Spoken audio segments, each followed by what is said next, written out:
Well, hello and welcome to Wellness by Design today. I'm your host, Jane Hogan, the Wellness Engineer, and I'm really delighted to have you here today because I'm going to be talking about fasting and specifically fasting for menopausal women.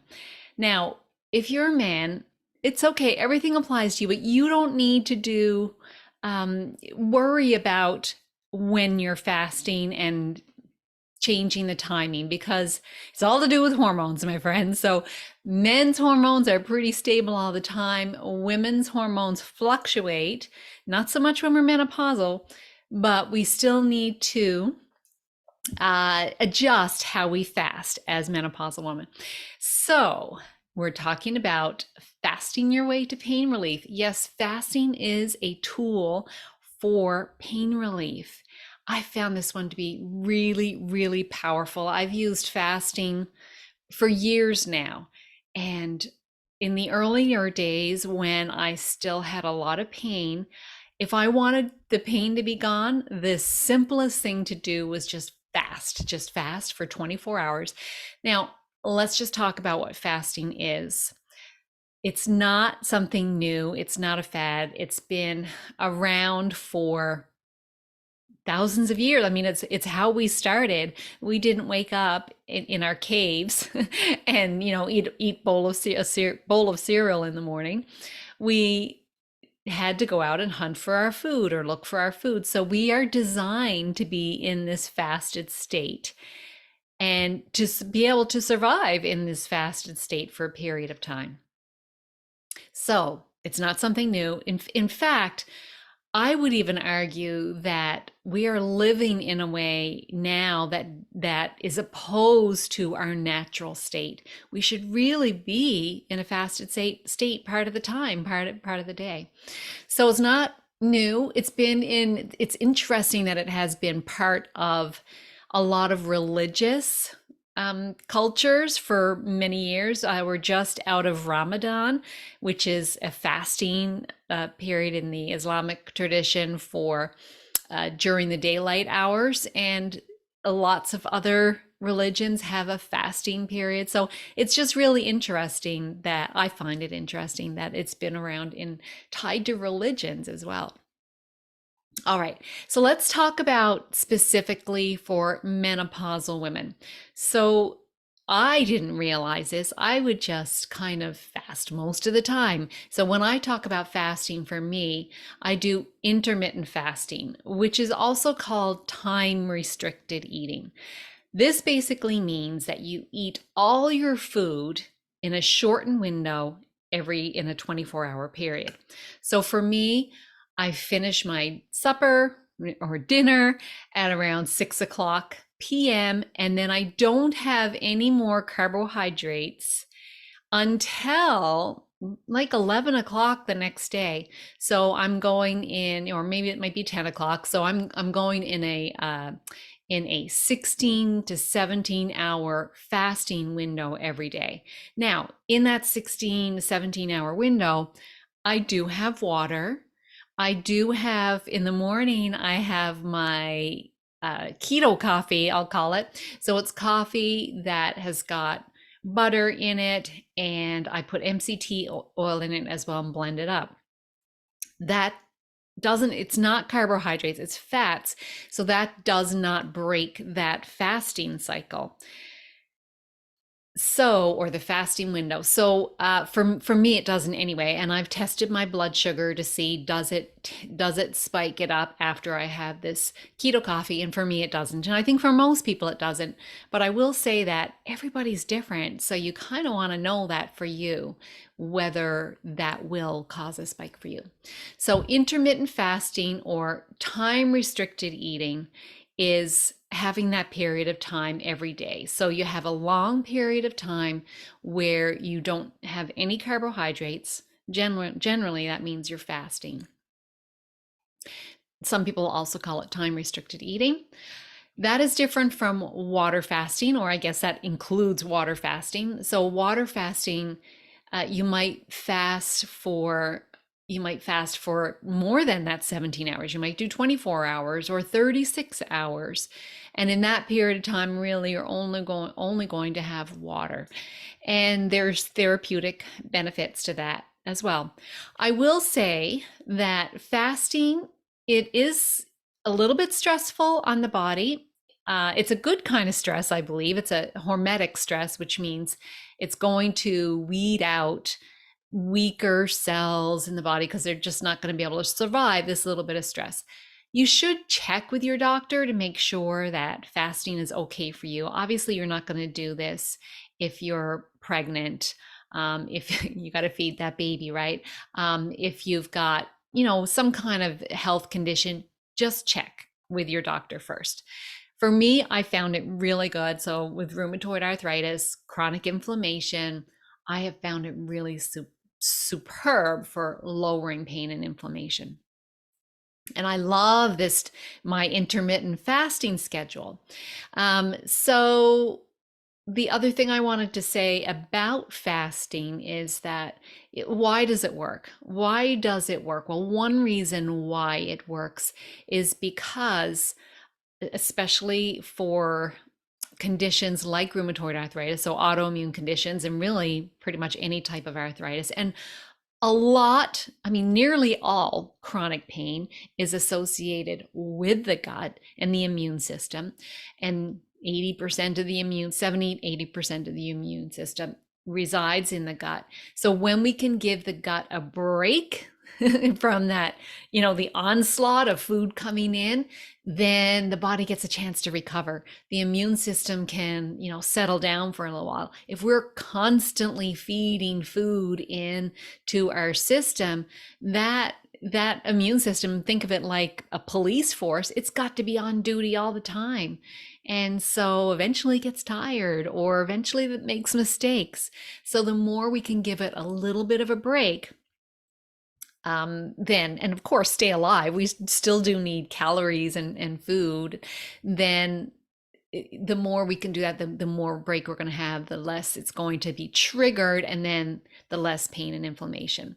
I've also found that fasting really gives me energy, and it also helps me think better.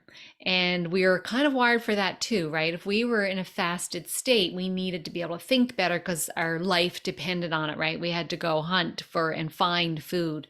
So we had to have clear thinking. So I find it really helpful for that. I'm writing a book right now, my book Pain Free by Design. And I write in the mornings because for me, I just have clear thinking at that time of the day. And that's best for me. As the day goes on and I start, maybe I'm getting tired, but I'm also feeding food into my body, I don't think as well. So that's just something for me I've noticed. So I encourage you to notice what does work for you as you are trying this. And just think about this as an experiment of one. You are different than anyone else. Notice how you feel. Now, I also want to address, you might be thinking, I could never not eat for a period of time. And I understand that. I'll tell you how I used to be years ago. If I ate breakfast every morning and then I would get shaky before lunch and I was like, I gotta eat. I had no idea that shakiness was a sign that my blood sugar levels were up and down all over the place. And that is not a healthy state. That is a state that takes you into eventually becoming a diabetic. So that's like almost a pre-diabetic state. So if you get shaky in between meals, that is a sign that your blood sugars are really out of balance. What we want is a nice, even blood sugar. I'm going to be testing out a continuous glucose monitor in a few weeks' time, and I can't wait to share those results with you. So stay tuned for that. All right, back to our intermittent fasting, or fasting in general. So I also wanted to say that fasting promotes healthy weight management. Again, when your blood sugars are all over the place, you get cravings, that makes you eat. Also, it's really interesting, our hormones and how they change, not so much for menopausal women, but for pre-menopausal women, and perimenopausal women tend to put on weight more easily. I do remember being in that age group, and you tend to put on weight because of the hormones and fluctuating hormones. And so you really want to be careful about when you fast. And there's a great book by Dr. Mindy Peltz called Fast Like a Girl. And I hope to get her on the podcast one day. I'd love to have her on the podcast. But in that book, she talks specifically about how fasting needs to be different for women, especially women, well, all women really. But if you're still cycling, then you need to have fast to match your cycle, and she talks about how to do that in there. If you're perimenopausal, there's a different style. What I'm talking about today is the menopausal woman. And so the fasting cycle that I want to do as a menopausal woman is a 5-1-1 cycle. 5-1-1. So that adds up to 7. There's 7 days in the week. And so this cycle is a weekly cycle. And what it means is we're going to fast for 5 days. Do that not 5 full days, sorry, intermittent fasting for 5 days. So we're going to do or time restricted eating. So we're going to do that restricted, 12 to 14, 16, 17 or longer hours without food for 5 days. And then we're going to fast for 24 hours. So the water fast for 24 hours, nothing, no carbohydrates in that period of time, just water. And then we're going to feast for a day. So we're going to have whatever we want. We're not going to restrict the eating window. Now, why would we do this instead of just fasting continuously? It's because our hormones we do still have some cycles, and so for women, we want to keep the body guessing as well, right? We don't want the body to always know what's happening. So this is a way to, if we don't have cycles anymore, a way to kind of work with our hormonal system. All right, so when we do that 24-hour fast, we are going to help deepen the cleansing and the detoxification process that we have in that window, right? It's going to really help us detox. It's also going to provide, there's something funny that happens when we fast for more than or 20, we're getting into the 24-hour fast. We're going to think more clearly. And if you can extend it even longer every once in a while, maybe occasionally you'll do a 48 or 36-hour fast, and you'll start to have clearer thinking. Now, this is really interesting because I've done this before. I haven't done it in a couple of years, but I used to every once in a while do a 48 or 36-hour fast. And you'd think it would be super hard, right? What I found was the first 24 hours was hard, especially, when it came around to my regular meal time. But once I got past the 24 hours, it actually wasn't bad. It actually was pretty easy. It's just like you forget about it. Of course, it's going to be harder if you're around people with food. So you want to be, setting yourself up for success and not try to do a fast like that when there's other people around. And I must admit that even when I am doing my regular intermittent fasting, if I'm going out for an evening and I'm around people that are eating or, drinking alcohol or whatever, it's tougher then, right? Because you're feeling a little bit like, I'm not part of the fun kind of thing.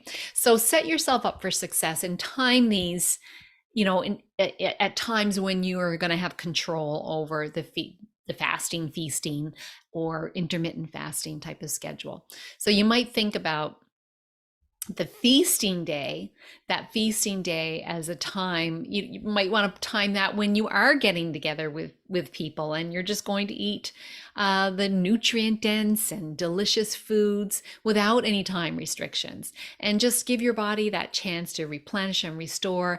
And also when you're around other people, when you do that, you've got that other beautiful thing that happens when you're around people and you feel good, and just really appreciating the food and appreciating the people that you're with and the relationships. So I'm going to give you some tips for success now. I kind of mentioned some of them. So if you are brand new to intermittent fasting or time restricted eating, then start with shorter periods. So for example, if you are currently used to eating in the evening after you have your supper time, dinner time meal, then start by not doing that. Okay. And maybe if that seems like too much for you, then start by eating less and then cutting back and cutting back and cutting back until eventually you're not eating in the evening, and then eat first thing when you wake up. So maybe initially you might be going from, maybe you might have your evening meal a little bit later at 7 and you get up at 6 and eat. So that's an 11-hour window. So then you start to stretch it out. So then you eat a little bit later in the morning, maybe you eat your dinner a little bit earlier. So I've got a friend that eats her dinner at 4:30 because then she's got her fast in by the time she wants to have a breakfast, and her breakfast is whatever time, 6:30, 7:30 in the morning. So she eats her dinner really early to give her that fasting window. So just find what works for you, and give that a try. So you slowly work yourself up, and then as you get used to doing this, like for me now, 17 hours is nothing. I do that almost every day. So it wouldn't be that hard for me then to get to that 24 hours because I'm already used to it, to 17 hours. So try that. Start with the shorter periods with intermittent fasting. Build up so that you are intermittent fasting for several days, and even give that a try for a while. Then have your 24-hour fast, and it won't be so hard once you've built up to it. Okay, so try it out. Small baby steps. Keep trying the baby steps and build up to it. Okay, so let's also talk about, while you're doing this fast, the 24-hour fast, make it a time for self-care. So you want to engage in activities that are going to promote your relaxation and well-being. So you might want to make sure that you've got time in that 24 hours, that it's not like a super busy day that you've got a ton of things to do. It's a self-care day where you may be totally relaxing. You've got lots of time for meditation or to do some yoga or go for walks outdoors, spending time in nature, like a real self-care kind of day. And so that you're not having to expend energy, or you're not creating any additional stress. And also listen to your body and make any adjustments as you need. So as I talked about, work with your lifestyle. What works best for you? Maybe if you're a really early riser, that might mean that you're going to have your dinner a bit earlier. Or if you like to sleep in later, then maybe you can have your dinner a little bit later. Work with you and what works for your lifestyle. And also having a buddy. Having a buddy helps. So is there someone else in your household, or could you have a friend who's going to do this with you, so that you've got a partner? It just helps for mental support, but also accountability. It really helps. You can be each other's accountability partner as well. And obviously, as I said right in the beginning, please consult a healthcare professional who can advise you on whether or not this is a good thing for you. I mean, for most people, I believe it is a good thing. We just want to make sure for you. So this is not like a substitute for having a professional advice for you and your specific condition. All right, so main things we talked about were the difference between intermittent fasting, time restricted eating, which is kind of the same thing, two words, two phrases for the same thing. A 24-hour fast, which is a water fast, what that means, and then a feast day and what that means. We talked about how for a menopausal woman, we want to do a 5-1-1 cycle. 5 days of doing the intermittent fasting or time restricted eating, and then 1 day of a 24-hour fast, and then 1 day of a feast day where you don't restrict your food. This doesn't mean, so you don't restrict the time when you're eating food, but also you still want to have nutrient dense food. Like don't fill yourself up with junk food on that day. We still, in all cases, really want to have nutrient dense food. I will say though that when you fast, when you do like live the fasting lifestyle, but this is the way I live all the time. When you live a fasting lifestyle like this, you your body is better able to deal with foods that aren't so good because it's not depleted all the time. It's like ready. It's like the army is rested, right? The police force is rested, so it can deal with things a little bit better. And the other thing we talked about was our how to get started. So start small, begin. If you're brand new to fasting, just start with not eating in the evening, not having your 3 meals a day, and don't snack in the evening. And then start gradually making that time between when you eat your dinner and when you have your first meal the next day. Start extending that out. So eventually I only eat 2 meals a day actually. So and that can save you money, right? Because you're only eating two meals a day. Now you still want to have the calories, enough calories every day, but it also saves a lot of time. Only need to prepare 2 meals a day. And I just find that super helpful. Okay, you are ready to try this. You are ready to try this. As if you're brand new to it, be kind to yourself. Be kind and compassionate to yourself as you're doing this. Know that you can do this. You can do hard things. It might seem like, going for these extended periods of time without food is going to be hard, but you can do it. Have you ever got involved in an activity and then you forgot to eat? I know that's happened to me sometimes. So maybe tie it in with doing something that you love doing so that you can sort of forget about eating for a little while. Having a buddy is helpful as well. So I want to say a big thank you for tuning in today. And I hope you found this helpful. And I know that this type of lifestyle, living this kind of lifestyle, the fasting lifestyle, is so helpful for lowering pain and inflammation. I'd love for you to try it and to let me know how this has helped you. I bet you will notice a difference, and it's just a healthy way to live anyway. So there you go. I shall see you on the next episode of Wellness by Design. And if you know anyone who needs to hear this, please share it with them.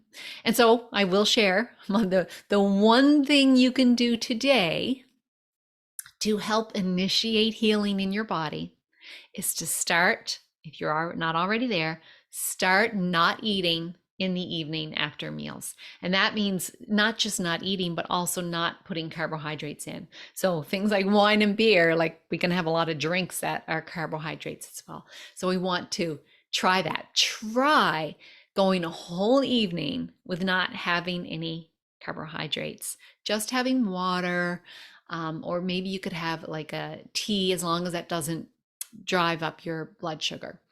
All right, my friend, I hope you have a beautiful day. Thank you for tuning in, and I'll see you next time. Bye.